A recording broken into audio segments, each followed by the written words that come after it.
কথাগুলো খুবই গুরুত্বপূর্ণ। আপনারা মনোযোগ দিয়ে আগে কথাগুলো শুনুন, তারপরে কিছু কথা আছে। আর আমরা যদি পাস করি, আমি কথা দিচ্ছি এই ফ্যাসিস্ট তৈরির কারখানা পুরা ভেঙে ফেলবো ইনশাআল্লাহ।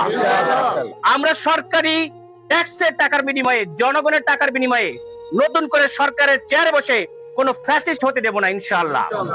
এই জন্য সকলকে সজাগ থাকতে হবে এবং আগামীতে অন্য কোন দলের পক্ষে। বাংলাদেশের রাজনীতির একটি নোংরা দিক কি আপনারা কি জানেন? সত্যকে সত্য বলতে পারবেন না। চোখের সামনে সত্য দেখতে পারবেন, কিন্তু সেই সত্য যে এটা সত্য এই কথা আপনারা বলতে পারবেন না, কাউকে সাক্ষী দিতে পারবেন না। এটাই হচ্ছে বাংলাদেশ। দেখুন, এরকম ভাবে বাপের বেটা যদি রাজনীতিবিদ হয় তাহলে এরকম ভাবে বলতে পারে না কেন যে আমরা এই কাজ করব। সাধারণ জনগণের কাছে গিয়ে শুধুমাত্র লুলুপুটি দিয়ে ভোটগুলো নিয়ে ক্ষমতায় গিয়ে পকেট গরম করা আর বাড়ি গাড়ি করা, এটাই হচ্ছে নোংরা রাজনীতির খেলা। ভিডিওটি আপনারা সবাই শেয়ার করে দেবেন।